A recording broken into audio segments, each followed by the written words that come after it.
ஏசாயா 2ஆம் அதிகாரம் 22வது வசனத்தை எல்லாரும் சேர்ந்து வாசிக்கலாம். நாசியிலே சுவாசம் உள்ள மனுஷனை நம்புவதை விட்டு விடுங்கள், எண்ணப்படுவதற்கு அவன் எம்மாத்திரம். சத்தமா எல்லாரும் வாசிக்கலாமா? நாசியிலே சுவாசம் உள்ள மனுஷனை நம்புவதை விட்டு விடுங்கள், எண்ணப்படுவதற்கு அவன் எம்மாத்திரம். சங்கீதம் 118வது சங்கீதம் 8வது வசனத்தை கூட நம்ம வாசிப்போமே. ஆனால் 118வது சங்கீதத்தில் ஸ்தோத்திரம் 18வது சங்கீதம் 8வது வசனத்தை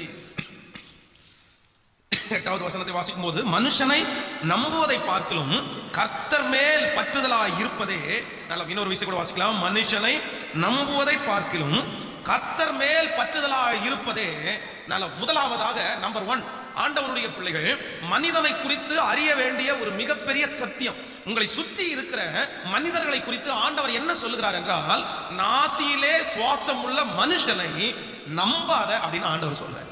அல்லேலூயா. பக்கத்தில் இருக்கிற கையை பிடிச்சு சொல்லுங்க, நம்பாத. நல்லா சொல்லுங்க, எல்லாரும் கேட்கல, நல்லா சொல்லுங்க. அதனால வீட்டில் இருக்கிற எல்லாரையும் சந்தேகத்தோட பார்க்கறதுக்காக சொல்லல. ஒரு மனிதனை நம்பாதே அப்படின்னு சொல்றதற்கு 2 வித நம்பிக்கை இருக்கிறது. 2 விதமான நம்பிக்கை இருக்குது. ஒரு விதமான நம்பிக்கை ஒரு சாதாரணமான நம்பிக்கைன்னு வச்சுக்கோங்களேன். அப்படின்னா இந்த வேலையை நீங்க செஞ்சிருவீங்களா, இந்த காரியத்தை சமைச்சிருப்பீங்களா அப்படின்னா, கணவன் தன் மனைவியின் மேல் வைக்கிற நம்பிக்கை, மனைவி தன்னுடைய கணவனால் மேல் வைத்து நம்பிக்கை, இது எல்லாமே ஒரு கேட்டகரி நம்பிக்கை. ஆனா டேஞ்சரான நம்பிக்கை, இந்த நம்பிக்கை எல்லாருடைய வாழ்க்கையிலும் கண்டிப்பாக அவசியமானது. நன்றாய் கவனிக்கிறீங்களா? எல்லாரும் கவனிக்கிறீங்களா? ஹலோ, ரொம்ப தேவையான சத்தியம், ரொம்ப கவனமா நீங்க கவனிக்கணும். எப்பயாவது உங்களுக்குள்ள அந்த உணர்வை நான் கொண்டு வரணும்னு நான் ரொம்ப பாரத்தோட கர்த்தருடைய சமூகத்துல வந்து நிக்கிறேன். ஒரு விதமான நம்பிக்கை கண்டிப்பாக நமக்கு தேவையான ஒன்று. இப்ப நான் உங்களை நம்புறேன், சிஸ்டர்ட்ட இந்த பொறுப்பை கொடுத்தா செய்வாங்க, பிரதர்ட்ட இந்த பொறுப்பை கொடுத்தா செய்வாங்க. இது மனுஷங்க மேல நம்ம வச்சிருக்கிற ஒரு சாதாரணமான ஒரு நம்பிக்கை. இந்த நம்பிக்கை மிக அவசியமானது.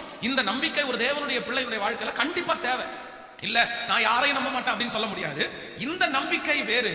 ஆனால் நீங்கள் நம்ப கூடாத ஒரு நம்பிக்கை இருக்குது. நீங்க நம்ப கூடாத நம்பிக்கை, நீங்கள் நம்ப கூடாத நம்பிக்கை என்ன அப்படின்னா, ஒரு மனுஷனை நம்பி களத்துல இறங்குறது அப்படின்னா, ஒரு பெரிய விஷயத்துல இறங்குறது. ஒரு மனுஷனை நம்பி ஒரு பெரிய இன்வெஸ்ட்மெண்டா இருக்கலாம், ஒரு பெரிய தொழிலா இருக்கலாம், இல்லைன்னா ஒரு பெரிய காரியமா இருக்கலாம். அவ்வளவுதான். இந்த மனுஷனை நம்பி நான் இந்த வேலையை ஆரம்பிக்கிறேன், இந்த மனுஷனை நம்பி இந்த தொழிலை நான் ஆரம்பிக்கிறேன். ஆண்டவருடைய பிள்ளைகளே, மனிதர்களை நம்புறது உண்மைதான். ஆனா யாருமே ஒரு தப்ப நீங்க பண்ணிடக்கூடாது. ஒரு மனுஷனை நம்பி ஏதோ ஒரு காரியத்துல நீங்க அவ்வளவு சீக்கிரமா இறங்கிடக்கூடாது.